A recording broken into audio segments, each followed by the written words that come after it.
Hello and welcome to the second edition of Spotlight Sessions. So obviously our first one we met with Fiso and Betway. They regaled us of 2010 World Cup stories and his journey through the selection process. And now we kick off our second one with preparation towards the next event that Betway has, which is the SA20. So very excited for that. And I don't think I'll do introductions. I'll leave that to CS. But guys, thank you for being here. Super appreciate it. And thank you to our esteemed panel for being here as well. And that's it from me. Thanks, guys.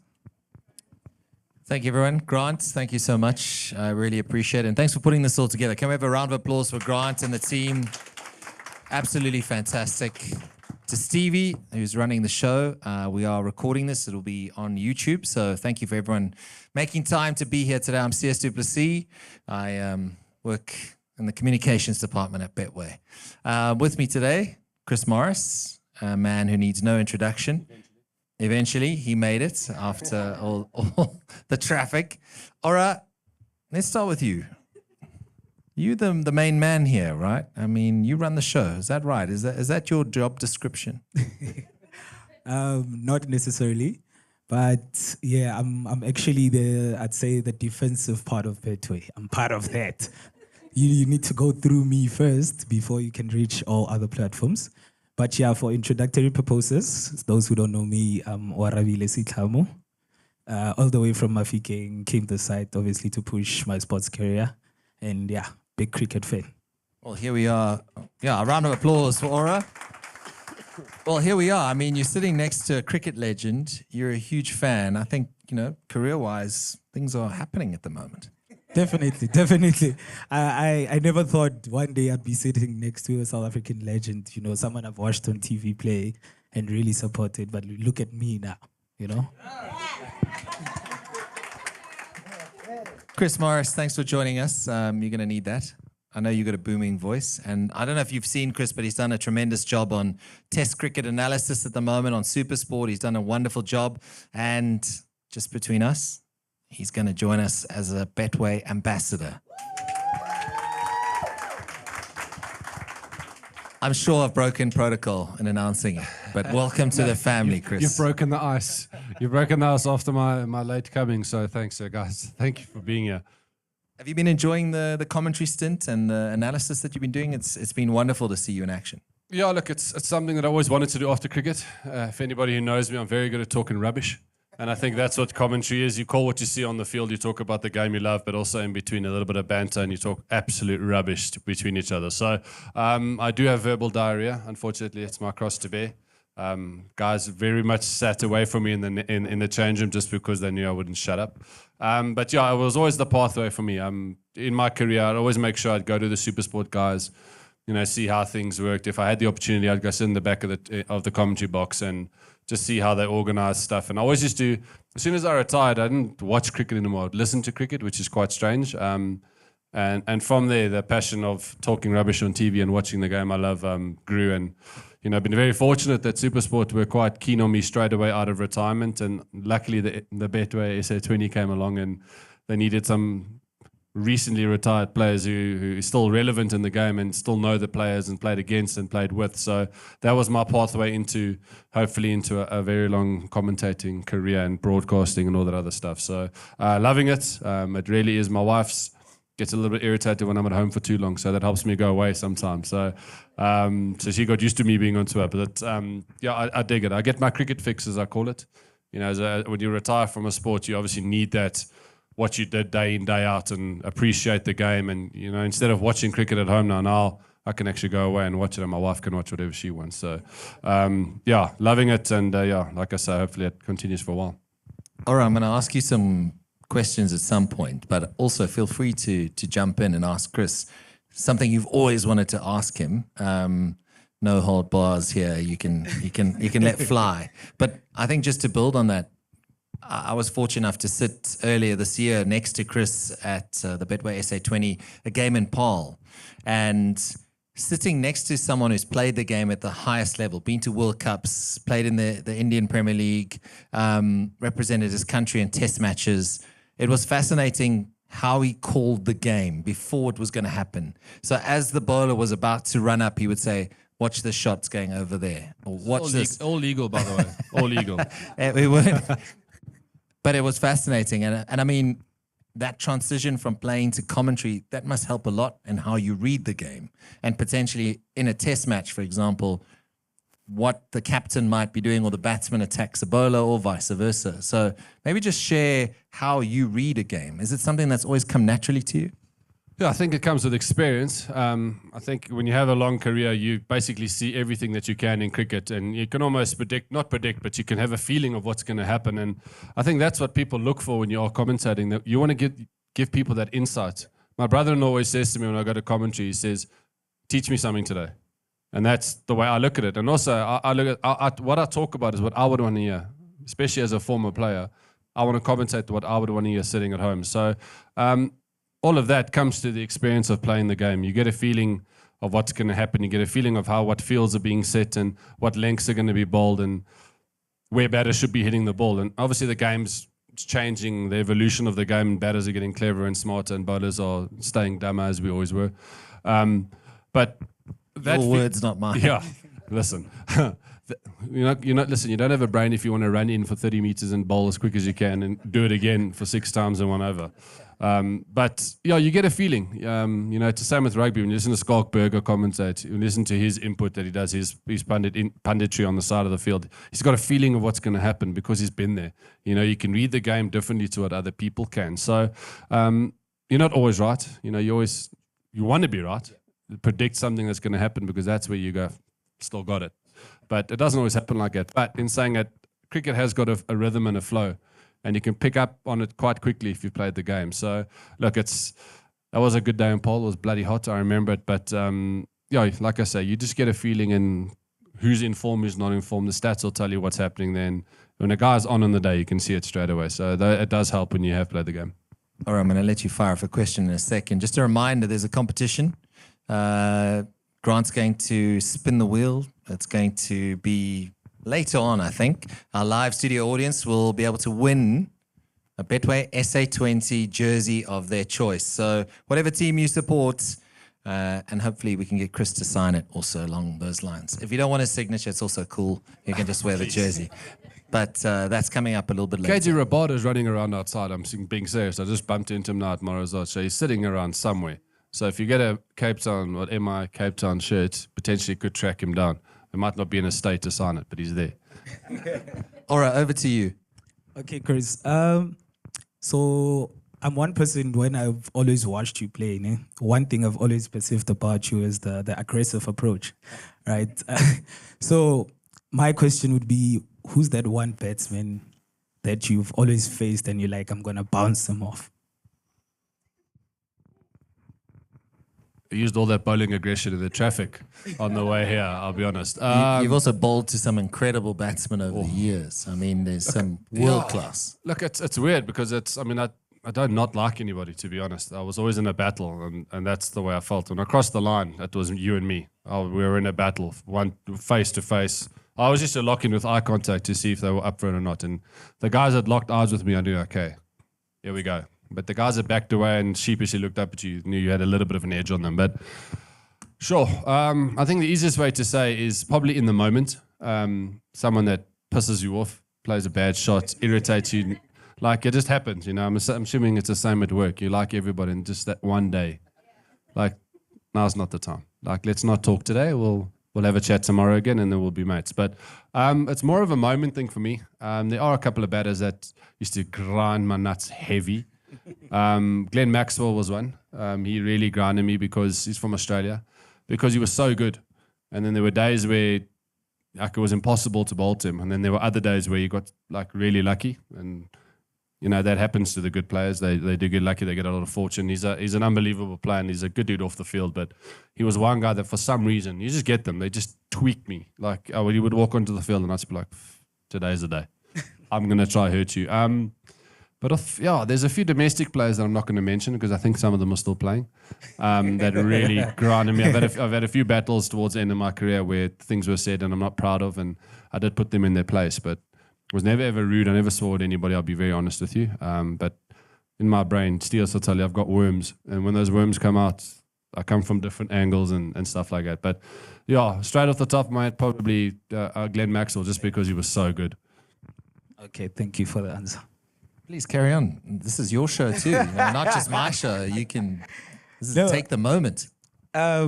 So one thing I'd want to also ask now, because obviously when I also did a bit of research into you, obviously. I thought I took that stuff off the net. Honestly. No, it's nothing. It's nothing hectic. It's nothing hectic. It's all in relation to the IPL. That'll be fine. Yeah, that's the one league I was watching, but obviously, yeah, I've seen a couple of South African players. You were also there, right? So the time you were signed as the most expensive player, what does the pressure, what was going through your mind at the time in terms of pressure, now having to perform, having to bring out the results that will equal the value that was put on you? Yeah, so like it was a cool day. I'll tell you the story when it happened and how it happened. I was in Durban when it happened. We were playing it was just after COVID. So what happened with cricket, we all played at one venue and we got put into a bubble, if you want to call it. I don't know why I did that. It's a bubble. And it was called a cricket bubble. All stayed in the same hotel. We went from the hotel to the stadium and back, or from the hotel to practice and back. We weren't allowed to leave. We stayed on our own floors. We had food brought to, like, basically a cafeteria that they used 2 rooms for. So it was basically a luxury prison, if you want to call it that. But we were practicing in Chatsworth. And I don't know if you've been to Chatsworth, beautiful place. Not really. But we were practicing, and I knew the auction was on the day. But the Titans, we had played the day before, and guys were practicing too long again. And I was like, Oaks, if you hit 30 more balls today, it's not going to change how you play tomorrow. Like, come, it's hot. Let's wrap it up. Auction's on. I didn't say that, but auction's on. Let's get going. And I remember streaming it on my phone in the bus. And when I got to the hotel, the lifts were broken. So first thing I had to do was sprint upstairs. And me not being the fittest of people, even when I was playing, didn't really do well for my mental state. But we ran up the stairs, ran into my room, switched the TV on, and it wasn't on the TV. Because, hotel channels, they change all the time with what sports on different channels. And I wasn't on. So I had to pull the iPad out, stream it on DSTV, which meant it was a little bit delayed. Long story short, my name came up and the bid started going. And Simon Harmer, who I was at school with, who's a legend of a human being. He's played for South Africa, now G6 legend, and we were at school together. So it was quite a nice journey for us to come full circle and sitting in this room watching the auction together. And we were every time the bids went higher and higher and higher, I just started laughing because I was like, listen, it has to stop at some stage. And for me, it was more importantly for me, I wanted to go to Rajasthan Royals because I was with them in 2015. And I'd built such a nice relationship with them. And then Rajasthan got banned because it was fixing scandal. I know we had a betting company, but there was a fixing scandal. Just throwing it out there. And they got banned for 2 years. And then Delhi took over Rajasthan. So I played for Delhi Daredevils those days. So then I really wanted to go back to Rajasthan because, like I said, I had such a good relationship with the staff, had a good relationship with the franchise. It was a really, it's basically, it's what do you call it? It's a family run team. It's a very, very close-knit unit. So hell of an experience with them. We got to the playoffs that year, managed to win one of the playoffs and lose in basically the eliminator. So I really wanted to go back because that was the place I wanted to be. And then when that final number hit and I knew I was going to Rajasthan, that was the first sigh of relief. I just started laughing. Simon tackled me off the bed, actually. It was quite funny. These 2 big boys lying on my bed. It was quite nice, but nice in the way that it was funny. Not... Just throw it out. Your anyway, words, not mine. He's Simon. Simon's a cuddly guy, isn't he? He's a ginger, so you know. Anyway, he's tackled me off the bed. He's laughed. I've started laughing. People were phoning me before I saw the final number because it was obviously delayed. So here's me putting my phone down, not answering, because I was like, I just want to watch what's happening. It was actually the first auction I've watched in South Africa, so it was quite a special moment. And Simon's gone, run out straight away. He's going to go fetch those 500 ml beers. Day before a game, he's bought about 6 of them, and there we are punching tons, having a good time, celebrating what just happened. And obviously phoned my wife. We started like tears everywhere. And I told her I was going to Rajasthan, which made it more emotional. And I found my parents, and I found my best mate, Matt. And it was just, and then from there, you take your phone and then it's just absolute chaos for the next 2 weeks of your life. So, special moment. But yeah, coming back to the question of the pressure, I always separated the value of a player to the actual player, because the way I looked at it, because it was my 8th RPL, so I'd done it a few times, and the way I dealt with it was, doesn't matter if I'm paid the least or paid the most, I've still got to perform. You know, once I cross that line, it doesn't matter how much the batter's been paid or how much I've been paid.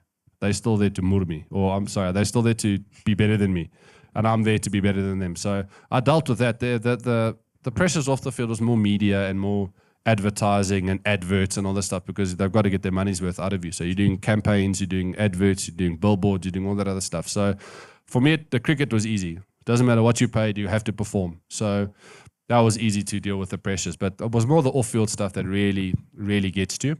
But otherwise, it's cricket, eh? Still got to do your job. Definitely. No, thank you. Thank you very much, Silas. My question is just moving away a little bit from IPL, and we'll get to Betway say 20, but playing in a World Cup is something that many people don't get to experience. Yeah, even though we were very cucking them. You had a brilliant World Cup. I did. We were also cucking it. But yeah, I did. So look, I always wanted to play in a World Cup as a cricketer. I think it's a culmination of a sportsman when you get the opportunity to go play in a World Cup, because it takes 4 years of building, 4 years of mental preparation, physical preparation, and performance preparation to get yourself into that squad. It's only 15 people that go. So when you get to a World Cup, yeah, you basically know the 12 that are going to go. It's those 3 men's spots that you're not sure of. And I had a long build-up going into that World Cup. A new coach had come in, which the less I say, the better. And we didn't see eye to eye, to be honest. And in that last year of preparation for the World Cup, there was chats that, you know, you're going to be vital to the World Cup, you're going to be important, an important key in the chain or whatever, or kink in the chain.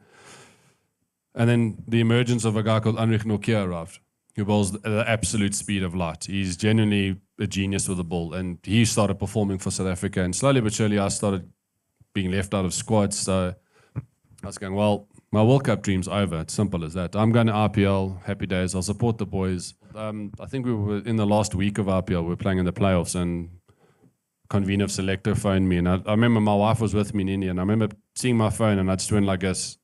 I showed her who it was, and my first reaction was, please don't be Dale Steyn, because Dale was coming. I said, please don't be Dale, because he had struggled with his shoulder. And news came through, Anrich Nokia had broken his thumb in the nets. I mean, as a bowler, what's he doing batting? Broke his thumb in the net, saying, you're going to the World Cup. And I remember it wasn't even a bittersweet moment, because it was a phase of, I don't really want to be there. I don't feel needed. I don't feel wanted, because, you know, the coach, like I said, coach and I weren't seeing eye to eye with each other. We'd had our argy-bargies, and, you know, it wasn't a great moment, which I feel to this day, for me, it wasn't great from me, because it should be such a special moment in your life. You're going to a World Cup. I've played in a T20 World Cup, but that 50-over World Cup is the one you want to be part of. That's the one we all grew up watching. 92 World Cup was the first one for us. So we all grew up watching that, and that's the one that you want. You know, to win a T20 World Cup would be an unbelievable achievement. It's still a World Cup, but everybody wants that 50-over. So fast forward 3 weeks up, or fast forward a week, we finish in India, we fly home. They say, you got to fly straight to Cape Town from India, which I've been there in 8 weeks. I said to the manager, I said, can I just sleep at home for one night? I just want to go home for one night to my own bed, please. My pillow's waiting, it's ready, let's go. So eventually landed, spent the night at home, flew out the next morning to Cape Town to join up to the team. Quinton de Kock had a flight directly from the RPL final that they'd won straight to Cape Town. So he was happy to do that.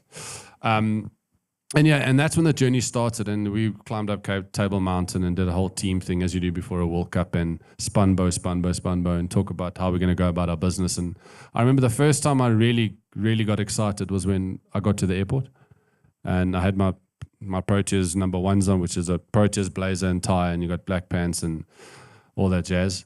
And that's the first time I got excited, because I was like, I'm going to a World Cup. This is going to be sick. I'm not expecting to play, but I'm going to a World Cup. And that's when it really started. And yeah, look, the rest is history. We arrived there with maybe an undercooked team, simple as that. So we had a couple of injuries that were lurking around the squad, and guys that hadn't played cricket going into a World Cup, which you can't do. And yeah, we were very, very cucking it. But the experience overall was something cool, and it was in England, which is the home of cricket. So it was a special occasion. It was cool to be part of it, and forever I'll be known as a World Cup cricketer. So that's cool.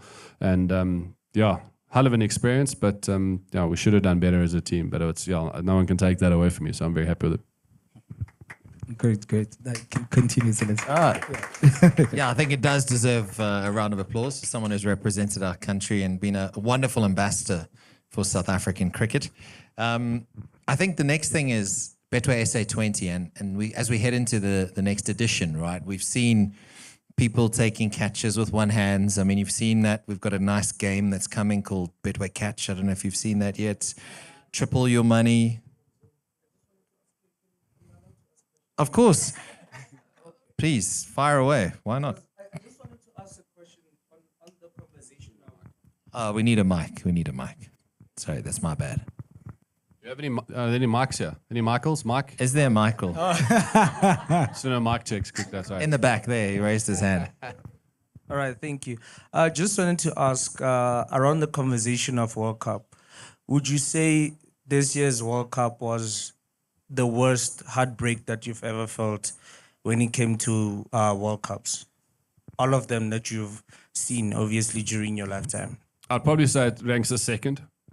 I think 1999 with Alan Donald and Lance Klusener, that was probably the most heartbreaking one because we needed one run.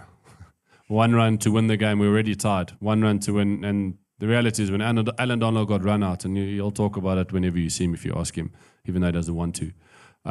We still had 3 balls left. And Lance Klusener was on strike on like 50 odds. So we still had more time to win the game. So I think for me, as a cricketer, watching that, 99 was the most heartbreaking one because we would have cleaned Pakistan up in the final. So it'll rank on, that's number 1. Number 2 will be this one.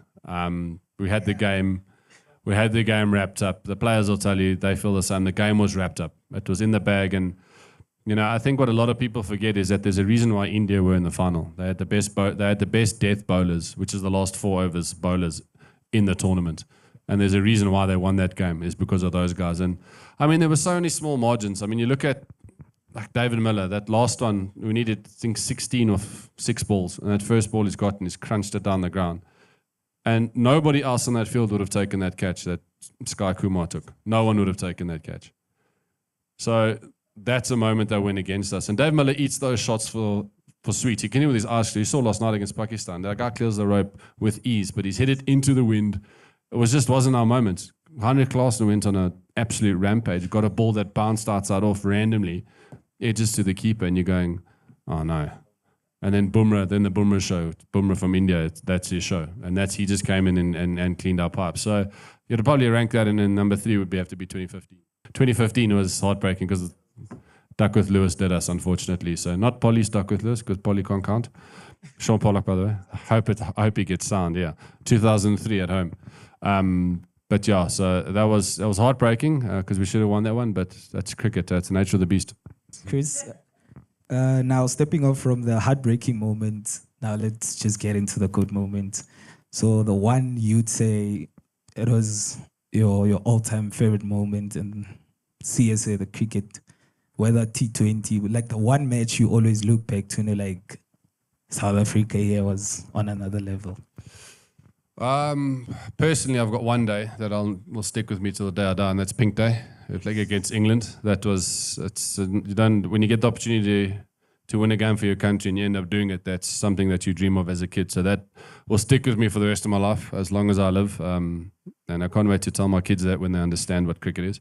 But yeah, that's something that, like I say, as a sportsman, as a cricketer, it doesn't matter what sport you play, you get the opportunity to win a game for your country and you end up doing it. It's a really special evening, and it'll stick with me. Test debut, that's an absolute nightmare. 1,400 and something runs scored in 5 days of cricket. So I really found out what Test cricket was on my first time. But I think for us as a country, you probably look at when we were number 1 in the world in all 3 formats, led by Graham Smith and his coaching staff. When those guys were doing their business, you just knew when they walked in, you knew these oaks are in cuck whoever they're playing against, because these oaks are walking around knowing what they're doing, in control of their game, and they beat the best in the world all around the world. So, yeah, that for me, as CSA, there was a golden period or a purple patch of cricket where we were number one in the world in all three formats continuously for a couple of years, and that's, for me, that's where that stands out forever. And look, this achievement that we've done now, that we potentially could be going to the World Test Championship final. I mean, it's another final for South Africa to potentially win. But obviously, we've got 2 tough tests coming up now, and maybe what happens in Australia will change a few things. But we've got an opportunity. We need to win one more test match, I think, to guarantee going to that final. So for this group of players, a young group of players, a not well-known group of players, I mean, if you had asked anybody, name me the 11 players and know who they are, not many people could do it. So for a group like this, to achieve what they've achieved so far and potentially achieving more, this could trump everybody. Great. There's a question in front here. If we could get our lovely assistant, Grant. Do a twirl. Do a twirl. Chris, the nickname Tipo, where does that originate from? Yeah, so Tipo, obviously that's my Instagram and Twitter handle, or X handle, whatever, is Tipo Morris. I tried to type in Chris Morris back in the day, and I think there were about 300,000 of them. So I had to come up with something different. No, Tipo was when I was younger and I was learning to talk. My name's Christopher. So I always tell people when I'm in the public, I'm Chris, and when I'm at home, I'm Christopher. So as a youngster growing up, your name's Christopher. You can't really say the big word of Christopher. So when I was young, I used to call myself Chris Tipo. And that's where, so my mom and my sister still calls me Tipo. So that's why, you know, I think about it now, I could have gone with Topher. That's like such a cool name, but no, Tipo it is. It's out there forever. Another question over there. What are you hoping Betway's association with cricket now can do for female cricketers and also for female cricket sports? Look, that's a great question. Look, I think the female game or the ladies game at the moment is come on leaps and bounds, especially apart from the actual performance on the field, is the popularity of it. We saw what happened when we had the T20 World Cup a couple of years ago in Cape Town, packed stadium. So, you know, I think we've still got a long way to go in South Africa when it comes to the ladies game. The support isn't there from, I think, the public, first of all. And when they do support it, it's when we're in a final or a semi. That's one thing South Africans can do. When we've got a cause and we've got a team that we support, when we support them properly. So I think the popularity factor is always going to be a struggle because the men's game is so strong, and SA20 is seriously changed that right now because everybody wants to watch the SA20. But look, in terms of that, all they can do is support Betway. That's all they can do is bring awareness to the ladies' game. And like I say, I mean, we've had, is it 3 or 4? No, 2 or 3 finals now. Back to back. 2. We went back to back World Cup finals in T20 cricket, and that's no easy feat for any team, whether you're a male or a female. And the fact that we've done that is an unbelievable feather in the cap. And yes, potentially we should have won this last one. The one in Cape Town, we got blown away in Cape Town by the juggernaut that is Australia. But the fact that we got over the line against Australia, and you know, the way I look at that semi-final after beating Australia, I look at that and go, that was our final. You know, and I think if you look back at rugby, remember 2019 when England beat New Zealand to go to the World Cup final against us, that was their final. And I think with the ladies, that's what happened. And, you know, I was in studio for that game, and you could slowly but surely seeing it unfold in front of your eyes. As Sias mentioned, as a cricketer, you see things and you're going, we're just off the boil. And New Zealand, you could see were on it straight away. They were on us. So, look, the popularity factor is always going to be an issue, like I say, with all the leagues that are being around the world. Because I know RPL have got a ladies' league now, Big Bash have got a ladies' league, and so does the 100. So if you go overseas, their stadiums are packed every single time, and they've got the support behind them. Male, female, doesn't matter. They're all watching the game of cricket, and I think that's where we need to get to with cricket in South Africa. We must forget who's playing and just understand you're watching international cricket. So it's getting there, I can tell you that much, because the way the ladies are performing, and they world-known names that are playing for us. So unfortunately, the word is, I can say, it's a matter of time. That's all it's got to do. It's just got to build that bridge between the men and the women's game, unfortunately. But look, 2 back-to-back World Cup finals, that's an unbelievable achievement. We got a few more minutes. Question in front and then in the back. So Chris, I just want to take you back a little bit. So as a kid, why cricket, and how did the love for cricket come about? Yeah, so that's my My dad played for Northern Transvaal back in the day, which is the Titans now, and he played professional cricket in that era before we could play international cricket. So when that was happening, it's what you see in the SA20 now. The stadiums were absolutely chock-a-block. CS was about 30 when it was on. So it was the orange stumps. It was Benson and Hedges cricket those days, and a 4-day game was packed every single day. It's like the test matches used to be. I don't want to say like they currently are because they're not packed, but... and so he played that, and growing up as a youngster, I was the only boy in my family. I got 2 older sisters, so naturally, third time lucky for my parents when I was born. And you do what your dad does. You do what my dad was my hero growing up. So whatever he did, I wanted to do. So I remember in the back of the garden with my dad's 6'9". I'm 6'6", so you must understand my dad's a unit. But I still had his pair. Yeah. Imagine the hidings I got, bro. It wasn't hands, it was slops. Wrap around you like that. No. So I did everything my dad did. So I grew up next to the field because every weekend my dad would be playing. So I grew up in cricket. I grew up in the change. And fortunately enough, had the opportunity to go into the change room as a youngster and, experience what a lot of people don't experience. And that's memories that'll stick with me forever, because if I didn't have that grounding and that passion for cricket, I wouldn't have gone nearly as far as I did for the game. And I never ever lost that love for the game. Maybe I lost the love for playing it, but I never lost the love for the game. And from that, it just grew and grew and grew. Eat, sleep, breathe cricket. And if there was cricket on at home, whether it was 4 a.m, whether it was 4 p.m, I would be watching it, which really irritated my sisters. Don't care. Hope you're watching. That's where my love for the game started, because that was my grounding into cricket. And, my dad was my hero. So why don't you want to do what your hero does? At the back there, please. Any other takers? Okay. All right, one last one. We've got the competition to come. Aura's got his last one, and then that will be a wrap. So please, fire away. Okay, Chris, so what I want to know is, who are your top 5 bowlers of all time? Ooh. Right? And second question, like me and my little bro used to argue between Dale Steyn and Vernon Philander. Who's more technical? Technical? Technical. Okay, let me just say, is it difficult to bet against Vernon Philander or Dale Steyn? That's an easy question. Vernon will get you out, Dale will kill you. Straight up. So you can decide. You can decide which way you want to go on the day. Top 5 bowlers, that's pretty easy for me. Number 1, Curtly Ambrose. Number 2, Alan Donald. Number 3, Sean Pollock. Number 4, Shane Warne. Number 5, let's throw Dale Steyn in there. Easy game for me. Those are my top bowlers of all time. Yeah, straightforward. That's what I think about in traffic. Let's go. Last one in front here. This is a tough question. I can feel it. Nah, it's not even, right? Man United. Oh, sorry. Okay, so 2 must go, 1 must stay. Top 20 ODI test.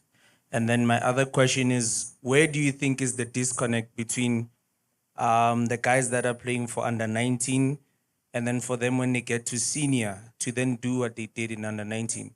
Because our under 19 has been good for I don't know how many years now. Yeah. And we've managed to win actually World Cups before. So what is the disconnect between the under 19 and when you get to the senior phase? That's a very good question. Out of the 3, 1 has to go. Oh, jeez. I think I like T20, I like Test cricket, and I think one-day cricket has to go in terms of played in the 4-year gap.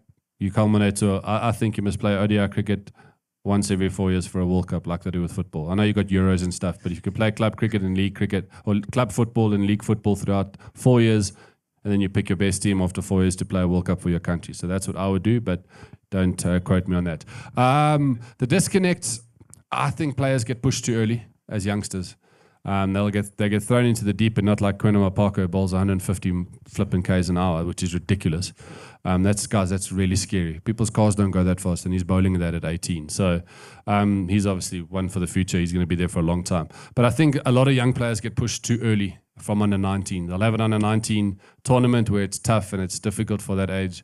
And then they'll say, right, you've done well at under 19, go play in the big boys. And it's a completely different kettle of fish when you move up that standard. I'm a firm believer in that you need to do an apprenticeship as a player almost. Always the way I say it, you don't get your medical degree and become a surgeon straight away. You get your medical degree, then you do your community service, and then you do more courses, and you start learning from doctors, and then eventually you become that doctor. It's the same with sport.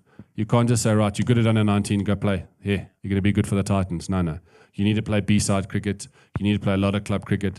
And I think what's missing is a lot of players don't want to play 4-day cricket. And that's where you learn your craft. If you look at the best T20 players or one-day players in the world, they're all test players. And they're all guys that play 4-day cricket. So they have to do the dirty work. You have to do the hard graft. And like I say, your community service, your apprenticeship in cricket for you to get to the top. And it's not an easy road. It genuinely isn't. It's tough. You're going to be in places where you're not going to have a single person in the crowd. You're going to go to Kimberley's. You're going to go to Bloemfontein. I hope none of you are from there. That's where you're going to go to the Maritzburgs and all of that, where it's a difficult place to go. It's easy to go play in Cape Town, Durban, Joburg, Pretoria, all those lack of places to go play. But when you've got to go play in the small little stadiums where it's difficult, the conditions might not be really easy. The conditions, the stuff, the work, the practice facilities aren't great, and it's not what you used to. That's where you learn yourself as a person, but that's where you learn the game of cricket, because you can always go back when you're at the top, go back to that time when you were grafting in the dirt in Pietermaritzburg or in East London or something like that. So I'm a big believer in you have to do an apprenticeship, and that's where I think that's the disconnect at the moment with under 19s. Great questions, by the way. All right. Okay, the stage is yours. So we're going to now run it back to Betway SA20. Ne? So as we build up towards it, my main question will now be, Sunrisers has done it from the start till now. But for one, I believe they won't get the third one, right? But now I'm putting it out to you to say, who do you think next season, the one team that's going to take next season? And the answer you gave, what are you basing it on? And last question around the SA20, that say of the 5 rookies, if I'm not mistaken, 6 or 5, who's the one rookie that everyone should look out for? I do think that the Sunrisers have a very good chance of doing the three-peat. I think they do. They've got a seriously good core base of players, which is vital to a T20 side. If you've got a good core that aren't chopping and changing, that'll play day in, day out and play international cricket, but they know the conditions, I think they've got a very good chance, because led by Adam Markram brilliantly. Eddie Brill, the coach, is a very, very sly dog. He's a wily old man. He knows how to win games. He's a good street fighter. So drag them to the gutter, as Bongi would say. And that's how he goes about his business. He's got class players all around him, but he always pulls in someone that you don't know, and they come in and win games. So I think they do have a very good chance of doing the three-peat. I like the look of my Cape Town, believe it or not. I never thought I'd ever say that about a Cape Town team being from Pretoria. But I do like the look of them. They've been horrible in the first 2 years, I'll be very honest. And maybe a few egos, maybe a few players that were maybe shining too hard for their role. And that happens in teams, but when they've performed really well, and they've blown teams away. So they've got quite a few changes in their squad. And I do like the look, and I do like the flow of their squad, and they've got match winners everywhere, which they have had before, but maybe they can start clicking this year. And to be on the fence, it's difficult to look past the Pretoria Capitals. I know I'm from Pretoria. I know. Obviously. But it's difficult to look past them, because they've got very, very good batters up at the top. They've got very good bowlers as well. But the way they've signed, they've signed Liam Livingstone. If you don't know Liam Livingstone, he's the guy who hits the ball to the moon as often as he can. So I think they've got a very, very good chance. But like I say, the three-peat is on. But I do like the look of my Cape Town. I think they're going to get that Cape Town crown around them. And when they travel, they're going to travel well. So if it was up to me, I'd probably say them. Don't bet on them, please, because then you're gonna blame me. You're gonna blame me for it, and the call center's gonna go crazy and say Chris Morris told me to do it. No, I like the look of them. I think they're looking good. Okay, so the rookie one. Oh, the rookie. So there's a guy called Tristan Luce who's been signed. I can't remember who he's been signed by, but I like the look of him. He played in the Under-19 World Cup. He's got a bit of pace about him. I was gonna say Quinn Mapaka or Luandre. Plays for Titans. Yeah, Luandre plays for the Titans. He's in matric. He's in matric. Yeah. He would be a rookie, but he's not. Luandre Pretorius. Thank you, Steve. Steve works for the Titans. Stevie. There we go. Come on, boy. Thanks, Stevie. Luandre Pretorius, I would say he's probably a rookie, but he's not, because he got signed last year as a 17-year-old. So him and Quena got signed as 17-year-olds. So they're not rookies anymore, technically. But I like Tristan Luce. I think he's got something about him. He's got X factor, can bowl really quickly, and also even cooler, he wears glasses when he bowls. So I think he's someone that's for the future and exciting. Yeah, so that's my rookie pick. If he plays or not, that's a different question. But I think he would be my guy. Okay, just to throw in the last one, quick one. So on the technical side of things, coaching-wise, the trio is back together, I'd say. So Lance, Ellen, and Jonty at DSG. What do you think they can bring into DSG that will be the difference? A lot of fishing and a lot of golf. I can tell you that much between those two, because Lance Kluis is more on his jet ski than he is in the net. But look, that's experience. Talk about the heartbreak of '99. That's them in a nutshell. But what they do, listen, Lance Kluis is an absolute jet, one of the best all-rounders to ever do it. And if he had to play now, I tell you what, those RPL highest paid would go straight to him for quite a few years, because he's better than Dre Russell, and he hits it further than Dre Russell in his day. So I think that what they do, they bring a lot of calmness in the way they go about their coaching, working with Alan. And I can call him Alan now because, it's Alan Donald, but it's Alan. Alan brings a lot of experience, a lot of calmness to the bowling unit. And what I do like about him, he's pretty straight to the point. There's no hiding behind anything. This is what you got to do. This is how you're going to do it. And that's going to be the result. So that's one way that players like to work. And there's no dishonesty there. Listen, this is the team. That's the team. Cool. You're not going to play. Crack on. Cricketers love honesty. I promise you. Don't tell us you might be playing and then 11 o'clock at night you're not going to play. Straight away, practice. You're not jawling. Cool. Enjoy your night. Relax. So I think what that is, with all of that experience and the local knowledge of being in Durban, Jonty's obviously a Durban boy and so is Lance. So local knowledge and the energy that Jonty Rhodes brings in the fielding lineup. If you see him on the side of the field, watch the SA20 this year. Jonty Rhodes, when that camera's on him, it drains you because he's got so much energy. But so with all of that experience, local knowledge and calmness around the coaching staff and very clever selection panel that they do have there, they'll be good in Durban. They'll be very good. They're always competitive at home. So led by Heinrich Klaassen, the best in the world, the highest paid RPL player in history. I'm so glad it's not me. He's obviously got the reputation, but he's done it day in, day out for them throughout the whole SA20. So I think they've got a very good squad, and they might also have a chance. I don't know. You never know in this silly game of ours. Yeah, that's true. We'll have to wait and see. All right. Thank you very much, gentlemen. Steve's getting annoyed. Time is up. Thanks, Steve. All right. Time for the competition. So just to let you know, there is a jersey of your choice for the Betway SA20 team that you support. Second place is $500. Cash. Content. Now I don't know. You're going to have to ask Grant. In 5 rands. 2 rands. Betway bucks. Vouchers. No. $500 cash. All right. So Grant, I'll leave it to you. Adjudicator. I'm doing it fairly. Guys, it is Chris an RNG. can I see. just took your names down. So it is a spin the wheel. Chris This is for watching. 500 Rand. This is for the shirt. The shirt. This is for the jersey. Can't be her again. Okay.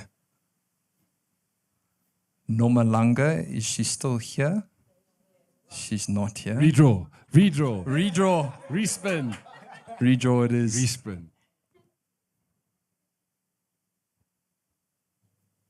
And the winner is Lauren. I can't give it to you now. Sorry.